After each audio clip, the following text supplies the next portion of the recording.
I didn't scream. I didn't slam the door.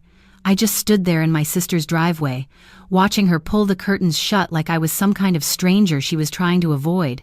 $800. That's what I'd been sending her every single week for the past 14 months.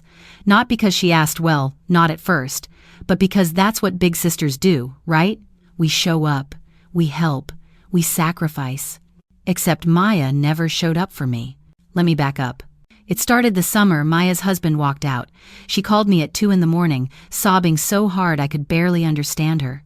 Something about the mortgage, about Jackson, her 6-year-old needing new school supplies, about the car breaking down. I listened to her spiral for an hour before I finally said the words that would change everything. Let me help. And I did. Every Monday morning, like clockwork, I'd transfer $800 into her account. I picked up extra shifts at the hospital. I'm a surgical nurse, which means I was already exhausted before I started working doubles. But it felt good, you know? Like I was finally being the sister she needed. Maya and I had always been close, or at least I thought we were. Growing up, I was the responsible one. The one who made sure she got to school on time, who helped her with homework, who covered for her when she snuck out to meet boys our parents would have hated. When Mom and Dad died in that car accident 7 years ago, it was just us. We swore we'd always have each other's backs. So when she needed help, of course I showed up. For 14 months, I showed up. I cut back on everything. No more dinners out with friends, no more weekend trips. I even sold the vintage motorcycle Dad left me, the one thing I had that was just mine because Maya mentioned she was behind on Jackson's speech therapy bills. That bike was worth $12,000. I gave her every penny. She cried when I told her. Said she didn't deserve a sister like me. Said she'd pay me back someday. I told her not to worry about it. Family doesn't keep score. But apparently, Maya did. 3 weeks ago, I got a text from our cousin Jennifer. Just a screenshot. No message, just the image. It was an invitation, cream-colored cardstock with gold lettering. Maya's engagement party. This Saturday, at some vineyard 2 hours north of the city. I stared at that screenshot for 10 minutes straight. Maya was engaged? Since when? And why was I finding out through a cousin I barely talked to instead of from my own sister? I called her immediately. It rang 4 times before going to voicemail. I tried again. Same thing. So I texted. Hey, Jen sent me something about an engagement party? What's going on? 3 hours later, she responded, yeah, sorry. Been meaning to tell you. Met someone a few months ago. It's pretty new. A few months ago. While I was working 16-hour shifts to send her money, I tried to push down the weird feeling in my chest. Maybe she was just overwhelmed, planning a party, navigating a new relationship, raising Jackson alone well, not alone anymore apparently. I wanted to be happy for her. Congratulations. I'm so excited for you. What time should I be there Saturday? The 3 dots appeared, disappeared, appeared again. Actually, it's kind of a small thing. Just close friends and his family. Nothing big. I read that message maybe 20 times, trying to make it mean something other than what it clearly meant. I'm your sister, Maya.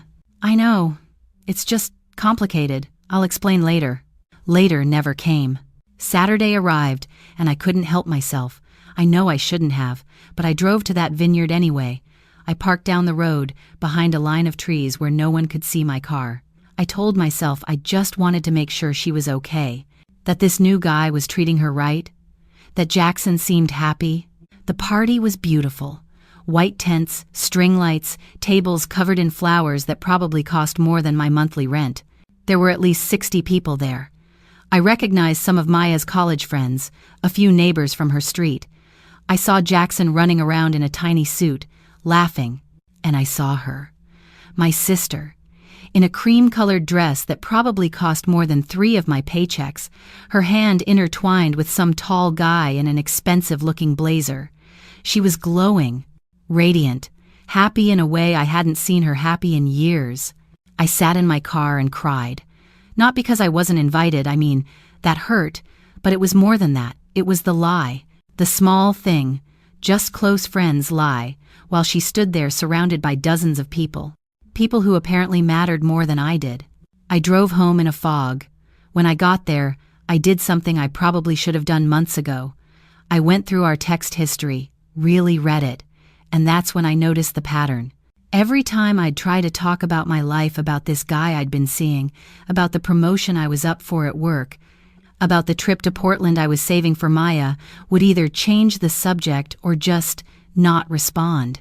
But the second she needed something, suddenly she was available. Suddenly I was her favorite sister and her rock and the only one who understands. I wasn't her sister. I was her ATM. Monday morning came. My alarm went off at 6. I made coffee, opened my banking app, and stared at the scheduled transfer screen. $800 every Monday for 14 months. I canceled it. Then I blocked the automatic payment entirely. My hands were shaking, but I felt something else too. Something I hadn't felt in over a year. Light. Like I'd been carrying a weight I didn't even realize was crushing me until it was suddenly gone. Maya called that afternoon. I let it go to voicemail. She called again an hour later, then again. Then she started texting. "Hey, the payment didn't come through today. Is everything okay?" I stared at that text. Is everything okay? Was she serious? Did you switch banks or something? Just want to make sure I don't get hit with any late fees. Late fees. That's what she was worried about. I waited until that evening to respond. I wanted to say something cutting, something that would make her understand exactly how much she'd hurt me. But in the end, I just wrote, "I won't be sending money anymore." She called immediately. I declined it. She called again and again.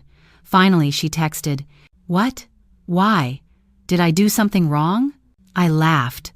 Actually laughed out loud in my empty apartment. Did she do something wrong? Like she genuinely couldn't figure it out. "You had an engagement party, 60 people. You told me it was too small to invite me." The 3 dots appeared, disappeared. 5 minutes passed. That's what this is about? You're cutting me off because of a party? Cutting her off, like I was the villain here. I'm not cutting you off, Maya. I'm just not funding your life anymore. Funding my life? I needed help. You offered, and you needed help, so you got engaged to someone with money and forgot I existed? This time, the response came fast. "Wow, so that's what you think of me? That I'm some kind of gold digger? You know what? Forget it. I don't need your money. I don't need anything from you." I put my phone face down on the counter and went to take a shower. When I came back, there were 7 more texts, all variations of how ungrateful and bitter I was, how I was jealous of her happiness, how I'd always been controlling and this was just another example. I blocked her number. The next 2 weeks were quiet, eerily quiet. No calls, no texts, no social media messages. It was like Maya had just evaporated from my life. Part of me waited for her to show up at my door, to apologize, to explain, but she never did. Then Jennifer called. "Have you talked to Maya lately?" "No." "Why?" Jennifer hesitated. "She's telling everyone you had some kind of breakdown, that you accused her of using you and cut her off for no reason. She's playing the victim hard, and people are believing her." Of course she was. Did she mention that I was sending her $800 a week for over a year while she planned engagement parties she didn't invite me to? Silence on the other end. $800 a week. Every Monday. Jesus Christ. She told us you'd helped her out a few times, but she made it sound like, I don't know, like you'd spotted her grocery money or something. I closed my eyes. Of course she did. "I'm sorry," Jennifer said softly. "I'm so sorry. I can't believe she did that to you." We talked for a while longer. Jennifer promised to quietly set the record straight with the family members who'd been hearing Maya's version, but I told her not to worry about it. The people who really mattered to me already knew the truth. Everyone else could think what they wanted. A month passed. Then another. I threw myself into work, picked up a hobby I'd been putting off, pottery classes on Thursday nights, and started actually saving money for the first time in over a year. I went on that Portland trip. I got the promotion. I kept dating that guy, Marcus, who turned out to be one of the kindest people I'd ever met. Life got better, quieter, simpler. Then one Thursday evening, as I was heading out to my pottery class, I found an envelope taped to my apartment door. No stamp, hand-delivered. Inside was a card. The front had a generic, "Thinking of you" message with some watercolor flowers. I opened it. "Claire, I'm sorry. Can we talk, please? I miss you." Jackson misses you. M. My first instinct was to rip it up. My second was to text her something cruel, but I did neither. I put the card on my kitchen counter and went to pottery class. When I got home, there were 2 more texts from a number I didn't recognize. It's Maya. I know you blocked me. Please just read this. Kevin left. The engagement is off. I don't know what to do. Kevin. So that was his name, the man she'd chosen over me. I should have felt satisfaction, some kind of vindication, but mostly I just felt tired. Against my better judgment, I responded. What happened? He found out about the debt. I didn't tell him how bad it was. When he saw the credit card statements, he said he couldn't marry someone who lied to him. He's gone. There it was. The real reason she'd gotten engaged so fast, she'd thought Kevin was her way out. And when he found out the truth she'd apparently hidden from him while taking my money every week he walked. I'm sorry that happened to you. Can I see you? I really need to talk to someone. I stared at that message for a long time. Part of me, the part that had spent 14 months trying to save her, wanted to say yes. Wanted to drive over there right now and hug her and tell her it would all be okay. But I'd learned something in the past few months. I'd learned that I couldn't save Maya, not from herself, not from her choices.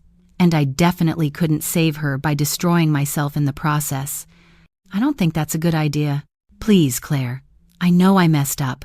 I know I didn't appreciate what you did for me, but you're my sister. You're all I have. You told everyone I had a breakdown. You called me controlling and bitter. The 3 dots appeared, disappeared, appeared again. I was hurt. I said things I didn't mean. You spent 14 months taking my money while making me feel like I wasn't important enough to invite to your engagement party. That's not hurt, Maya, that's cruelty. I was embarrassed. There it was. Finally, the truth. Embarrassed of what? Of you seeing me like that, of you being at the party, and everyone knowing I needed help. Kevin's family has money, real money, and I didn't want them to think I was, I don't know, desperate or broken or whatever. I wanted them to see me as someone put together, someone worthy. I felt something crack open in my chest.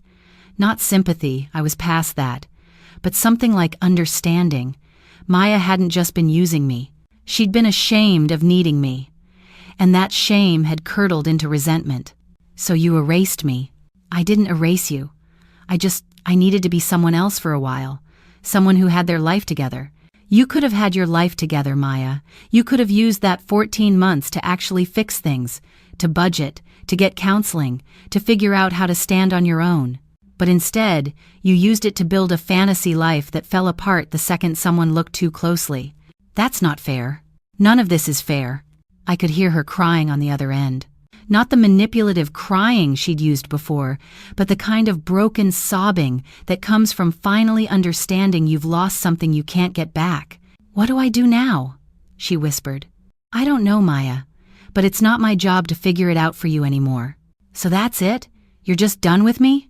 I thought about that question, really thought about it. Was I done? Maybe, probably, but maybe not forever, maybe just for now, until she could figure out how to be a sister instead of a taker, until I could trust that she saw me as a person and not a resource. I need time, I finally said. I need space, and you need to figure out how to fix your life without me. How long? I don't know. Please don't hate me. I don't hate you, Maya. And I meant it. I didn't hate her, but I didn't trust her anymore either, and maybe that was worse. We hung up. I blocked the new number too. 6 months later, Jennifer called again. Maya's doing better, she said without preamble. She moved to a smaller apartment, got a roommate, started therapy. She's working 2 jobs and actually paying down her debt. That's good, I said, and I meant it. She asks about you sometimes. I don't tell her much. I figure if you wanted her to know, you'd tell her yourself. Thank you. For what it's worth, Jennifer continued, I think she finally gets it, what she did to you. She told me last week that she's been writing you letters, not sending them, just writing them, trying to understand how she could have treated you that way. Maybe that's what she needs, I said softly, to understand herself before she tries to understand us. Are you ever going to forgive her? I watched the sunset through my apartment window, Marcus beside me on the couch, his hand resting gently on my knee. My life looked so different now than it had a year ago. Lighter, fuller, mine. I don't know, I admitted. Maybe, someday. But right now, I'm just trying to figure out who I am when I'm not trying to save someone else. That's fair. We said goodbye, and I put my phone down. Marcus looked at me with those gentle eyes that had somehow become my favorite thing to come home to. You okay? Yeah, I said, and for the first time in a long time, I really was. I'm okay. I still think about Maya sometimes. About Jackson, who must be almost 8 now. I wonder if he remembers me, his aunt who used to take him to the park and buy him ice cream and read him stories before bed. I wonder if Maya tells him about me. If she explains why I'm not around anymore. But mostly, I think about the girl I used to be, the one who thought love meant sacrifice, who thought being needed was the same as being valued, who believed that if she just gave enough, worked hard enough, loved fiercely enough, she could fix the people she cared about. I know better now. Love isn't about making yourself smaller so someone else can feel bigger. It's not about setting yourself on fire to keep someone else warm. Real love, the kind that lasts, the kind that matters, it's built on respect, on reciprocity, on showing up for each other, not just when it's convenient, but because you genuinely want to be there. Maya never showed up for me. Not really. And it took losing 14 months of my life and $800 every single week for me to finally see it. So no, I don't regret cutting her off. I don't regret canceling those payments or blocking her number or refusing to be the sister she needed me to be while she refused to be the sister I needed. I regret that it took me so long to realize I deserved better, but I don't regret walking away. Sometimes the bravest thing you can do isn't showing up, it's knowing when to leave. And I left. I chose myself. I chose my peace, my future, my ability to look in the mirror and recognize the person staring back at me. I chose freedom. And if Maya ever does the work, real work, the kind that changes you from the inside out, maybe we'll find our way back to each other. Maybe we'll build something new, something honest. But until then, I'm okay with the silence. I'm okay with putting myself first. For once in my life, I'm okay with letting someone else figure out how to save themselves. Because I finally learned the most important lesson of all. You can't pour from an empty cup. And I spent 14 months pouring until there was nothing left. Not anymore. Now, I'm filling my own cup. And it feels like coming home.